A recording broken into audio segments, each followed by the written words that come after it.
Welcome to the WealthKeel YouTube channel. We continue our summer guest series, and I have my friend, the one, the only, Kyle Clausen from Resolve. Kyle, how are you, my friend? Excited to dig into a fun few topics today. Doing great. How's your summer? Good start to summer. Our last guest, they're in the Pacific Northwest. They reminded me that we're recording this now, early June, that their kids are still in school. We're down here in Florida. Our kids have already been out of school for, I think this is week 2 now. So we've adjusted to the summer. I enjoy summer. I like kind of having the kids home, not as much agenda to follow, but how's your summer going so far? Yeah, it's the same thing for us. Yeah, kids are out of school and it's, baseball, softball. It's always something, right, that they're running off to. So yeah, it's fun. I am happy to report that our main sport for our boys is hockey. So they could not have chosen a better sport for summer in Florida. There was actually a funny post from the Tampa International Airport. They showed a picture of the actual state of Florida floating off the map and into the sun because it's hot and humid. We've had like heat indexes of like 110 the last week. So I very much look forward to my days in the hockey rink right now. So let's get into it. So 3 topics I want to cover. We'll spend more time on contracts. You are the contract expert. We love you in terms of the physician sense world. I've been working with you for many years with different clients, different circumstances for a few different things. And as I noted before we jumped into it, I know that especially with Resolve, the contract side is where we think of Kyle most often. But you also have very good planning for asset protection. I know we do some estate planning, so we'll save those towards the end, but I think those are also good topics to get into. So first question, Kyle, why should you review a contract? Well, it's got a pretty big value, right? If you're a physician, you're going to sign a contract that's worth, I mean, if it's a 3-year term, almost $1 million, right, for every physician in the country. So if I told you you're going to sign $1 million contract, you probably would want to make sure you're one, being paid what you should be, but also that you're not walking into some type of trap or some type of clawback or red flag situation. So I think just the nature of its importance, right, on your life, right, this contract is going to drive everything that you do, is probably justification enough to make sure you know what you're doing.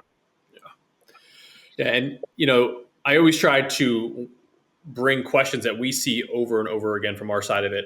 And as you probably hear too, why do I need an attorney to review my contract? Why can't? And I have another question I don't want to lead too far into, but what is the importance of having an attorney versus me reading through it? Or hey, mom and dad are really smart. They're not attorneys, but they think it looks normal. What's the extra value that it comes from the attorney side of it? Yeah, I think a couple of things. I mean, one, attorneys are trained in this, right? So, I mean, physicians do a very specific thing. You do a very specific thing, right, day in and day out. And so I know you've seen a lot of contracts. You've talked to a lot of different clients, but, we see thousands, right? And so it's something that we're very, very good at. We know the nuances. We know the small things that have made a difference. And so sometimes I think when you go what I'm going to call more general reviews or more high level, right? People that have seen 10 or 15 contracts, they may miss those nuances that could be extremely problematic. So I think it's, I don't want to get again too far down the road on this, but I mean, if a contract has that much value, your ROI on reviewing something like this is going to be usually pretty good. It's going to pay for itself, but then also, you're going to protect yourself from all those things that might get missed with a colleague or a friend or a cousin, right? That might look at it for you. Yeah, my favorite one is always, well, my best friend's a criminal attorney. He'll review it for me. And I think you covered it well in there on just the amount of reps. And even we'll get into well, they're a contract attorney. They usually do business contracts. We're it's still highly specialized what you're doing in the physician space. And, it's not your first rodeo on likely seeing numerous contracts from that same provider. Some of the bigger systems, you've probably seen hundreds, if not thousands of that same contract to kind of see what it's like. But that's another one that we get quite a bit is my fraternity brother, my sorority sister, their criminal defense attorney. It's law. It's all the same, right? Yeah, you don't want me doing your divorce, and you don't want them doing your contract, right? Everybody has their own specialty, and I think most good attorneys will tell you that too, right? It's this is outside my scope.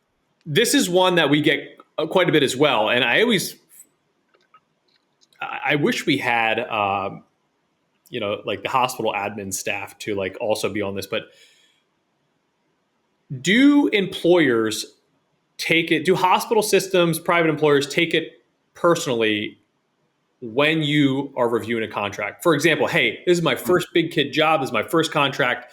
They told me it's a standard contract. You go and get it reviewed. You're shaking it, in your boots here because you're going to say like, hey, I had my attorney review it. Do employers ever get angry, at least from your side of it, when individuals are reviewing these contracts that maybe we're told they're standard contracts before, they actually sign on the dotted line?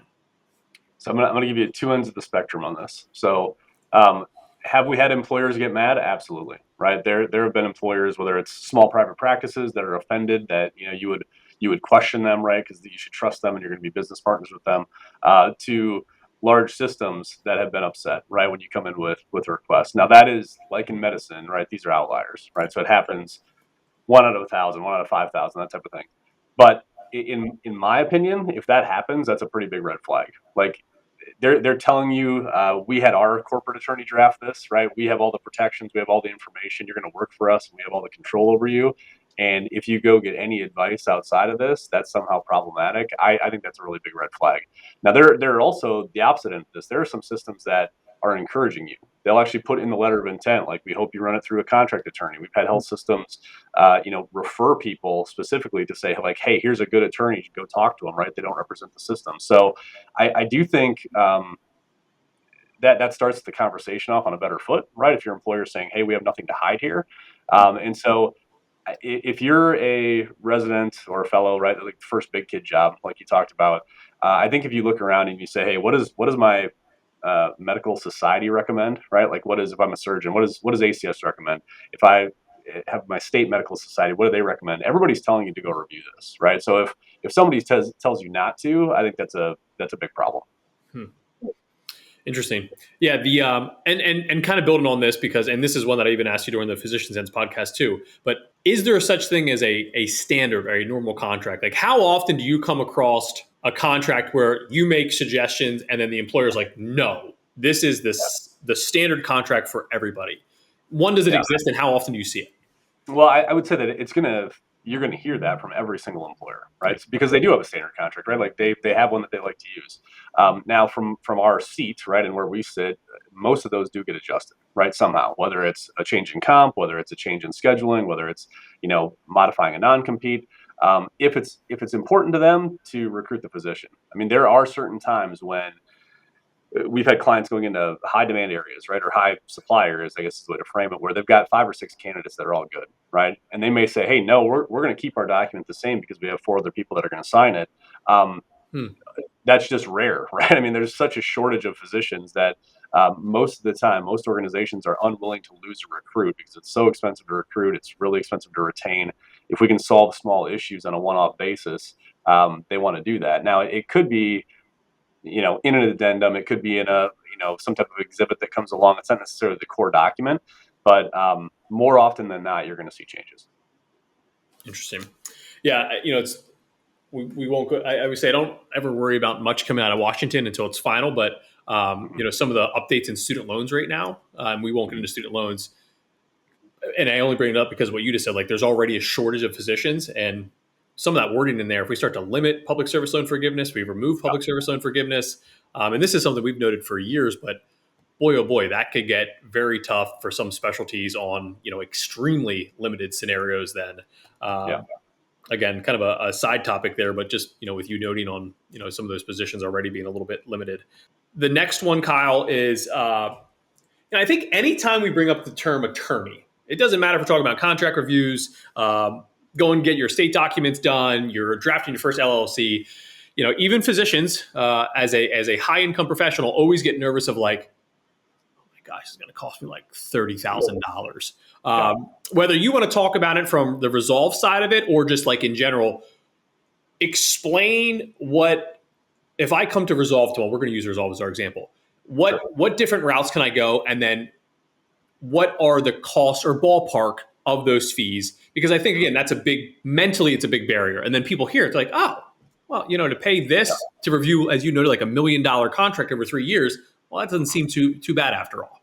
Yeah, I think so. I'll talk higher level, and I'll come back to what we do. I think that you're going to run into 2 models, right? You're either going to pay hourly rates, and that's going to vary pretty dramatically. I mean, we've seen rates where people are charging, $300 an hour, right, in some markets, and we've got, people that have hired DC attorneys or Chicago attorneys that are charging $1,000 an hour. And so I do think that's concerning, right? If you're a resident, a fellow, we know what those income levels are. They're pretty, average, right? And I think it's tough to decide, hey, am I going to spend four, five, $6,000, probably a minimum, right, on an hourly rate to do that.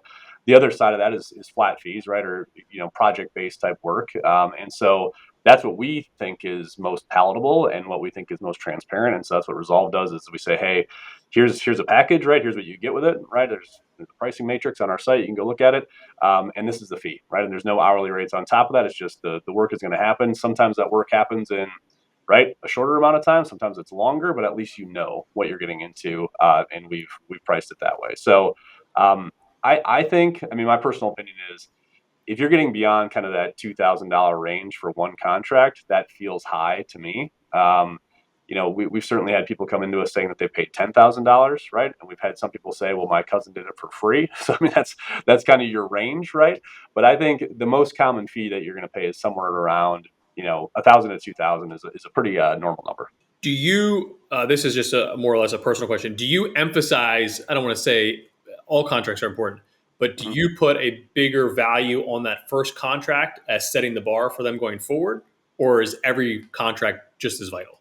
Well, I think the first contract you may feel like you have more leverage, and so it does set the tone for where my raises and right where my advances will come from. It's going to set the tone on if you're going into academics, right, what rank you're coming in at, assistant professor, full professor. A lot of those things trickle down to other benefits, right, like retirement accounts and life insurance amounts that they're going to have. So I do think the first contract is really important. I think that's the one that unfortunately, a lot of residents and fellows are not negotiating and not pushing because they're just so happy to walk out into a high paying job, right? And so we've had clients that have come back to us like, hey, this is year 3 or 4, and I probably should have looked at this the first time, but I didn't. And then they find out like, oh, you were short $60,000 a year for the last 3 years. That could have paid off your student loans, right? Right, but you missed that. And so I do think it's really important. You usually have a lot of leverage in those situations because you've got 3 or 4 offers. You're not tied into a city. That is one of the problems that we find from mid-career physicians is that they don't feel like they have another option, and some of that's because of non-competes and other things, which we might get to later. But the first contract is really, really important. Yeah, and you don't have to limit it. I'll let you talk for a little bit here, but what do you consider? There's two parts of the question. You can answer them together. What do you consider the most important parts of a contract? Understanding that the entire contract is important, but your most vital parts, and then your level of negotiability. So if we say, hey, non-competes are vital, just giving you an example. Mhm. Uh, they're not negotiable though. So more or less, when you walk me through the next few sections that you find most vital, also give the audience an idea of there's Yeah. more flex or less flex in terms of negotiations. Yeah. I like to kind of broad brush it into 3 categories. I think you have to know what you're doing. So, meaning how much call am I taking? Where am I working? Right? What's my schedule like? Do I work 4 days a week or 5 days a week? That type of thing. That I find that to be negotiable. So there's oftentimes a scheduling or a specific exhibit that talks about job responsibilities and duties. And I do think that most systems are willing to make some adjustments there to make it applicable to you individually and to make sure you've got that covered. So I would say as step one, that's usually where burnout happens first, right? Is I thought I was working here and now I'm satelliting once a month and I don't like that. Or I thought I was taking call 1 in 5 and now I'm on 1 in 3. So get that part right. I do think you'll see some movement on that. The second area would be comp. I think compensation is always negotiable. We often see numbers fluctuate. We oftentimes see even clients say, yeah, I negotiated that before I even came into you guys, right? I'm just looking for kind of the risk analysis at this point, which I think is fine. But I mean, we provide all of it, right? So I mean, if anecdotally, like you might as well get the help early because it's flat fee. But those numbers, again, it's so expensive to recruit, and there's so much fluctuation in the market that I think you have to go through and make sure you're being paid fairly. That stuff always happens. The third category, which is what non-competes fall into, is anything that would touch on like red flags, termination, right? How do I get out of this? When am I in breach of contract? Can I do side gigs? Kind of all the other legalese as part of this. And I think that's where you may see some standardization or some inability to move on that stuff. But we've had plenty of clients that have gotten non-competes changed, if not removed, if it's the most important issue for them, and they're not willing to sign because of it. So our philosophy is we don't know how to prioritize a contract and the needs until you tell us, because Chad's contract and Chad's needs are different than Kyle's needs. And so, if there's 30 issues, let's say in a contract, your 5 top might be different than my 5. But I think you have to go in with the mindset that all of these are potentially movable, but some are maybe more adjustable than others, if that makes sense. Yeah. If Yeah. you sign a contract that has a non-compete in it Mm-hmm. because you didn't have an attorney review it, Yep. is it possible to get out of it at some point? Like, do they give you options to get out, or are you in a really bad spot potentially until that contract's up for renewal? Maybe. So it depends on what state you're in, because all these are right state specific. There might be case law that says, hey, for your specialty, that geographic area is too broad. That's going to be pretty rare, though. I mean, most of these non-compete disagreements, right, are going to settle. There's going to be some type of agreement that they come to. You're going to buy out of it. None of that's public information. So my suggestion is, and there's been a lot of talk on the FTC, right? They tried to ban these things. Yep. That's stuck in appeals. So you have to try to solve for your contract individually and not hope that the law changes for you. I do think if you limit it on the front end and give yourself some outs, meaning if they terminate me without cause, if they're in breach of contract, if I go to academics, right, which is deemed to be non-competitive since they're a private practice, like there's ways to give yourself the ability to work and to stay in the same area, even if it's not your ideal situation, to at least let you ride out that time frame. I think that's more important than thinking you can challenge it later. Because I do know that advice gets kicked around sometimes in the physician communities and the online right groups that they're in. That, like, you can't enforce these; they're not enforceable. We see employers, at least initially, try to go after employees all the time and try to enforce these things. So I think you got to be really careful on it. Curveball question, only because Tyler had a great post. Tyler Olson had a great post about this earlier today on how so many physicians get into academics because they want to do the research side of medicine, but when they get in there, they don't have any of it. In a contract, do they list out protected time? And what rights do you have to fight back if you feel like you're not getting that? Like, can you get out of like, what does it look like there? And the only reason I bring this up is Tyler posted this, 20 hours ago, I think, and it had a massive view on it already. So it's clearly hitting home. And a lot of physicians were backing him like, hey, and it was, Tyler always does really well thought out threads, but that's a very popular topic and one that we talk about with our clients quite a bit, but, we never dug into it too much. But, what are you seeing on that side of it? So yeah, I actually talked to a client this morning that had going to the University of Miami that has allocations right in the FTE. So they'll say 40% of your time is clinical, 10% of your time is for admin, and then 50% is for research. Right? That's a typical way that we would see that framed up. And back to the earlier question on like what's most important, that falls into that scope, duties, responsibilities. Right? Is if you've got that defined well then if they're not following through on that, they're in breach of contract. And if they're in breach of contract and you've done your homework correctly, saying, hey, if you're in breach, I get out of my non-compete. Well, now you start to have leverage to say, I need more of this time for research like you promised, or I'm going to walk right somewhere else, right, wherever that is, outside of my non-compete, and you can't enforce it anymore. So I think all these things tie together. But yes, FTE time allocations should be, especially if you're in academics and especially if you want research time, you ought to carve that out. Perfect. Before we pivot out of here, one that comes up quite a bit, and I think mostly comes up because of the actual cost of it, tail coverage, leaving one employer to another. Mm-hmm. Why is this so important? And some specialties are clearly much more expensive, but from the lawyer side of it, why should you be paying attention to tail coverage? Well, I mean, medical malpractice, right, is one of the scarier things for a physician. They don't want to have one. They don't want to make mistakes, but if they do, they certainly don't want to put their personal assets at risk and their finances and just the headache of going through a suit. So there's a couple different types of insurance your employer can give you, right? If you're employed, claims made or occurrence based. If you're on an occurrence based policy, you don't need tail. It's kind of like prepaid already as part of it. If you're on a claims made policy, you're going to have zero coverage when you leave that job, right? So if you make a mistake on your very last day, uh, patient can sue you for the statute of limitations, which is sometimes 2 years and sometimes for kids, right, like 18 plus years. Yeah. And so you can imagine as the insurance carrier, if you have to insure potential malpractice for 18 years or more, right, that number is going to be higher than if I have to insure it for 2 years, which is why specialties like OB, right, have 6-figure tail policies. It can be $100,000 or more, as opposed to some other specialties where it might be 10 or 15,000. And so I think if you this would be like a classic example of if you went to your cousin who's a family law attorney, if they miss on tail, right? They could be missing a six-figure value for you in the contract just because they aren't aware of that nuance. And so every contract's going to discuss it. You're going to have a paragraph specifically about malpractice insurance, and you better know if that's in there or if it's not. Before we leave contracts, Yeah.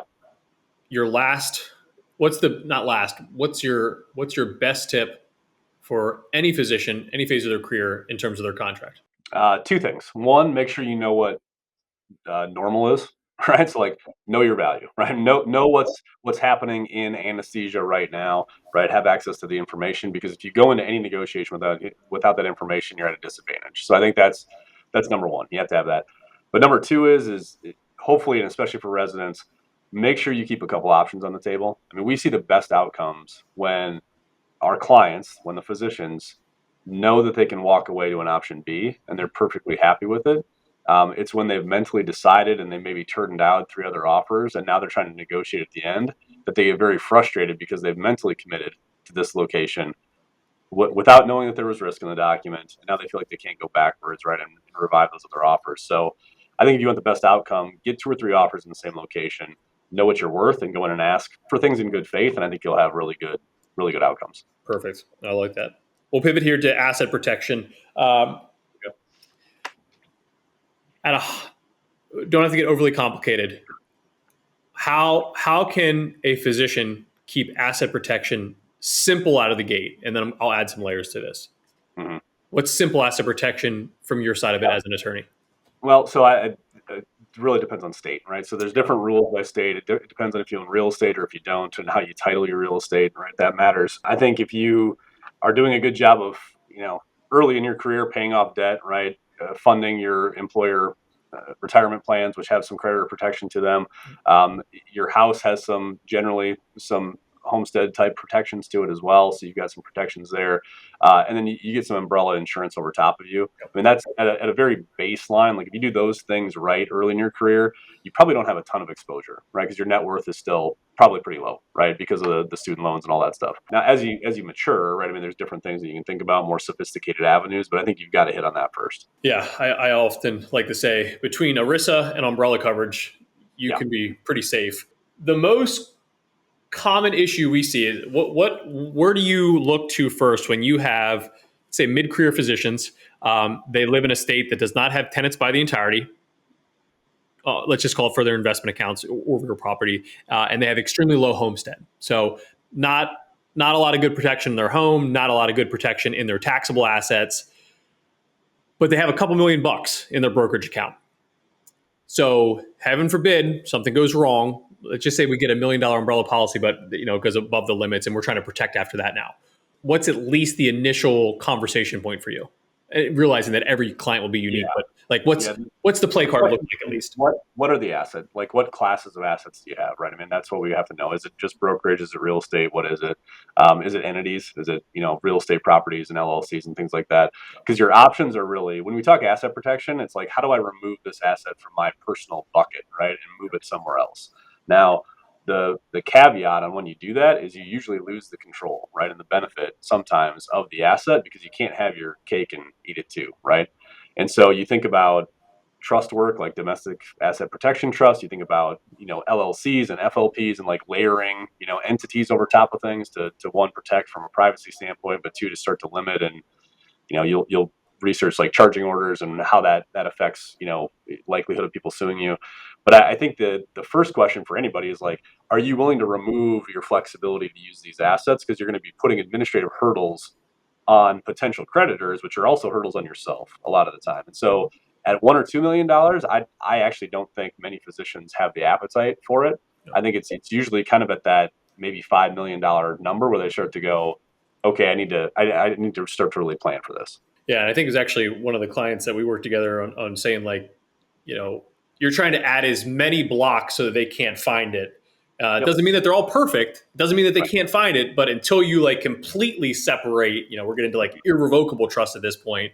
You're just trying to set up as many hurdles as you can so that they can't find the cheese per se. That's exactly right. Yep. I know asset protection gets extremely particular.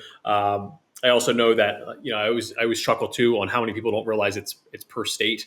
My favorite is like when a financial advisor sells like a massive permanent life insurance policy, and then we find out that state has like no coverage for permanent life insurance. It's like my favorite one for at least the cash value. We'll leave that there, and we'll pivot here into the estate documents. I guess in short, Kyle, why are estate documents vital for everyone? And when I say everyone, our clients are usually Gen X, Gen Y.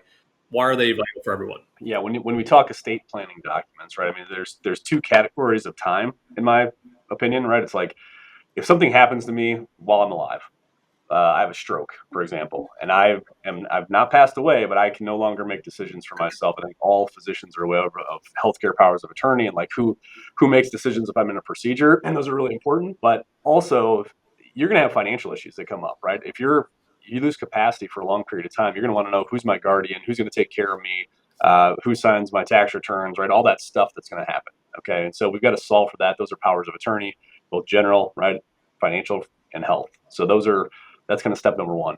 The second half of that is right. Worst case scenario, right? Something happens to you, you pass away. A lot of the clients and the younger physicians that we talk to are going to have minor children, right? They're just going to have kids that are 2, 3, 4, right? Somewhere under the age of 18.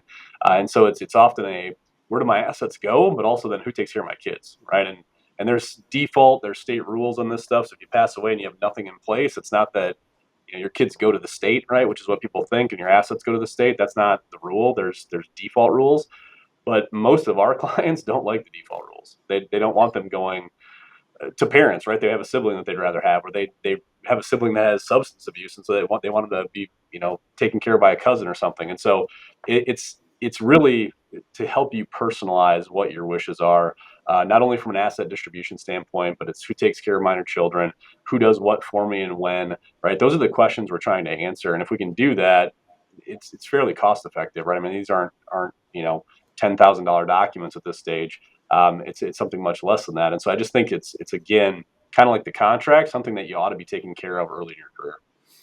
And actually, on that point too, I mean, let's assume someone's coming to get the basics, right? You got your will, your living will, your POAs, powers of attorney. Again, another thing where I think a lot of people are like, "Oh my gosh, it's going to cost me $10,000 to build these documents, and I'm 35 years old. I don't need them, so why would I pay that?" Just to ease people's mind, what's a simple estate package, which is the bulk of what Yep. most of us need, probably for decades. But we'll leave it at that. What's Yep. the cost of an estate package? I would say most of our simple stuff that we see is going to run between like 1,000 and 2,500, right? And it depends if it's a will or if it's a some revocable trust work that's in there and what you have for kids. But I mean, most, right? Like 95% of them are going to fall somewhere in that range. Yeah, perfect.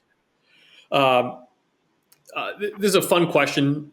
Why do some states? And that's another point I was going to throw in there. Is again another topic that's very state specific. But why is it okay to have a will in some states, but then in other states you likely need a revocable trust? So when you talk about trust, there's a lot of different types of trusts, right? The one that we're talking about right now is I'm going to put a trust in place today. I'm going to move my assets like my house into this trust because I don't want to go through probate, right? That's the only thing it's helping you do that makes it different than a will is the post-death administration. And so if any watchers have been through that with a parent, in some states it's a big problem, right? It's expensive, it's public, it takes 9+ months to go through it. And so it's this thing that hangs over you. And if you have this type of trust, revocable trust, you can skip that, right? It's already taken care of. All that titling has been done. In other states, right, you may not need that necessarily, or you could do it, but it provides less benefit, right? And so if you have the ability to transfer on death with real estate, right, some states allow for that, some don't. If most of your assets are in brokerage accounts, right, which have the pay on death designations or beneficiary designations, those are considered non-probate assets, so you're going to skip it anyway on those things. You may not need a trust. And so when we're talking to clients on that, it doesn't change who takes care of your kids. It doesn't change where the assets go. It doesn't change who's your executor or your power of attorney. All it's changing is post-death administration and how you want to have your family go through that process. So it is more work. It is more expensive, right, to do right now, but it's going to save you all those probate costs later. So that's I don't know if it's 50-50, but it's certainly a discussion to have. Our clients kind of go back and forth on it. The older they get, the more they want the trust. The younger they are, the more they say, just give me a will for now. Yeah, I always ask. I love that question because like when we lived in Pennsylvania, pretty good probate process. We only had a will, and then we relocate to Florida. I'm thinking, oh, everything's probably still good. Nope, had to pretty much update everything. But one big change we made is we got rid of the will. We ended up adding a trust, a revocable trust. Another one that we see quite a bit that we try to emphasize. I'm going to ask it in an open-ended way just to get your response. I have this revocable trust, so I have asset protection now, right, Kyle? Wrong. Yeah. So a revocable trust, right? Revocable means I can take it back. I can change it whenever I want to. And so it's really from a legal standpoint, it's kind of a nothing, right? It's as if you own it because you're the trustee, you're the beneficiary, you have all the income rights usually, right? You're not tying your hands at all. And so creditors can go right through that and pierce it, and every asset that you have in there is subject to everything that you would have individually. It's Yeah. like, so you hear the word trust, you're like, oh, I'm good, I'm good. And Yeah. No. a lot of times with new clients, we'll have that conversation. They're like, well, I have it in this trust, and we're like, it's revocable trust. Like you said, you're going to go right through it. So Yeah. one, I like to get out there to the large audience whenever we can. Last one on this topic, I guess two. I'll give you an open ended one too at the end. But for clients that we utilize you in all these capacities. For our clients that live in Florida and you're located in South Dakota, right? South Dakota. Yeah. I was Right. going to say North Dakota for a second. And you guys prepare these beautiful documents. Yeah. You send them to the clients. Mhm. Why is it such a pain in the butt to get notaries? Don't bother me, but the witness part. Yeah. Is there like behind the scenes amongst the attorney world, like, is there conversations to make it easier? I feel like we've gotten so many clients to like 98%. Yeah. And then you're just like, and again, notaries and mobile notaries make life easy. But like for Florida, we needed two witnesses. I had to have two friends come over randomly visiting from Texas to finalize our documents because anyone close by us was like my dad, who's listed in the documents, my in laws, who are listed in the documents to take care of our kids, heaven forbid. Right. Why is it so difficult? So, okay. So, yes, you can do this all remotely, right? Like we can be here and it can happen right over video and we can email or mail documents to you. And we have co-counsel in every state. So like they're state compliant, right? So that part is easy. Um, the execution part can get messy, right? Everybody's used to DocuSign, right? Why can't I just click through on my Adobe and sign this thing? Um, there's about 12 states that have started to move that direction, right? That are saying, hey, we do think from a signature standpoint that we're going to start to allow for this during COVID. Almost every state had like an emergency action where they said, "Hey, you can sign and notarize over video." The reason I think that it hasn't gone as quickly as other documents is because these are, you know, transfers of wealth, right? These are big decisions on who takes care of me, right? And so the rule is that you have to have capacity Yeah. when you sign. And so historically it was, yes, go in front of a notary, go in front of, two witnesses to make sure that you know what you're signing. And we can verify that if we ever have to come back, right, later on. Now it's probably a lot less of an issue for the clients that we deal with because everybody is young, right, and has capacity. It's really a problem for the 80-year-old widow that comes in that has, a nephew that's trying to get her to sign a will, right, to transfer property to him and you really have to be careful in that setting. So I think the rule is good generally. I think we'll get there, long term, where I think it will be done over video, right, and it'll be a lot easier with e-signatures. But I think it's still tough right now. So that's why it's there. Yeah, that's a good point. And I always take that note for granted in terms of like, we're working with 30, 40, 50 year olds where like you're not actually ever worried about mental capacity. No. But I can see where that gets very messy with older groups, especially for like you're emailing it and then, you know, Yeah. child's actually getting in there, signing stuff, they're updating documents. I can see how that gets messy. I had a follow up note on that too. Oh, and again, this is something that we've talked about, behind the scenes is like a lot of these online legal platforms, fantastic. I mean, we utilize one and we can get through the documents in a hot second. They love it. It walks you through it, but it's Yep. that final step that you just get trapped on because the notary is not the notary is the easy part now. It's the witnesses, which vary, by state. I believe Pennsylvania was one. I know Florida was two, which that kind of added some layers to it. But I feel like so many get stopped. Like, I mean, even myself, when we got our new ones, they sat in the corner of my desk for like 2 months, and here I am. I yell at clients daily to get them done. So I figured Yep. I'd get your input on that one because that's always a tricky one. Yep. In closing here on the estate side, best tip you have, note you have on estate planning for physicians. Yeah, get it done early, right? I mean, kind of like what you just said is, I think people know that they should have it. I think sometimes they feel like it's going to be too complicated. Um, I think this is a perfect example of walk before you run. You don't have to have the perfect, asset protection, bulletproof estate plan to put one in place. You can have a very simple will, some powers of attorney, take care of my kids when they're young, and you can come back to it 10 years later, right, when life has changed. But what I would say is don't let the complexity down the road stop you from doing it right now. I'll add one question there. So I know another hurdle I think we have for younger physicians in particular. Kyle, I just got married. Hmm. I'm going to have future kids. I'm going to wait until we have those kids. Hmm. How can we build documents at the start that incorporates future children without having to redo them 1,000 times? Because I think that's another big hurdle that people are like, I'm not going to pay $2,000 now, $2,000 again in 2 years, and then $2,000. They assume that they're redoing all their documents, and we can't plan for that. What's Yeah. what's a Well, decent solution there?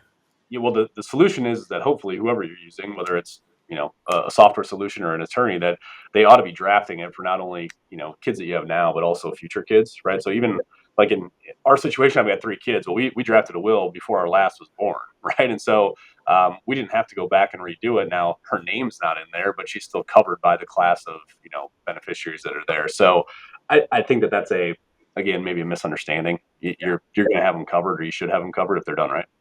Yeah. Yeah. And we always tell like you can add in future children. Yep. I think when we got ours done in Philly, our second wasn't born yet, but we knew his name. So we even had him like Yeah. listed in there. Again, those little hurdles that I think people add in there. And I joke, I'm always proud, like when our clients actually have their documents done before their parents, sometimes they have them done before their grandparents. So there is a huge benefit to getting these documents done. Well, Kyle, we covered a little bit of everything. We got contracts, we got asset protection, we got estate documents. Anything I'm missing? Any big topics on any of those? Free range here. Free range. No, I think you did a good job. I mean, I think the point you're making is like, especially for clients that are younger, right, that have either just came out of training or they're about to come out of training, just knowing that there's a few financial things, right, and legal things that you need to check off early in your career. Your contract is probably the first one that hits. There's obviously financial planning and making sure you've got all your assets kind of lined up and what you're going to do on debt repayment, all those things, and then getting your estate plan in place. I mean, if you're handling that in the first 12 months, I mean, you're going to be ahead of probably most of your peers and your parents and grandparents and all that other stuff that you just mentioned. So I think it's just more about making sure you know where to go, having trusted solutions, and getting it done. Yeah. Yeah. And, I think to the audience too, in general too, in terms of having a good attorney or good attorneys, Mhm. because, contracts, asset protection, estate documents, we didn't even get into like the business side of things, but Right. business formation and all those topics that come into it. Having a good legal team nearby, we would say good financial advisor, good legal team, good accountant, you should be in a pretty good spot for the rest of your life. But it's, so many big pieces of the overall total financial plan have a big legal side to them. Yeah. Yeah. Agree. All right, my friend, I cannot thank you enough for jumping on here with me. I know we also just recorded our physician sense not too long ago, so I'm really taking up a lot of your time. So I appreciate you being a fantastic guest once again. We'll put your name in the show notes. We'll put Resolve in there. We'll link to the notes there for physician sense as well. So can't thank you enough. Appreciate it, and I'll get you back on here. We'll continue to dig into all these fun topics together. Have a great time in the hockey rink in the summer, man. Thanks, Kyle. Appreciate it. See you, man. Bye.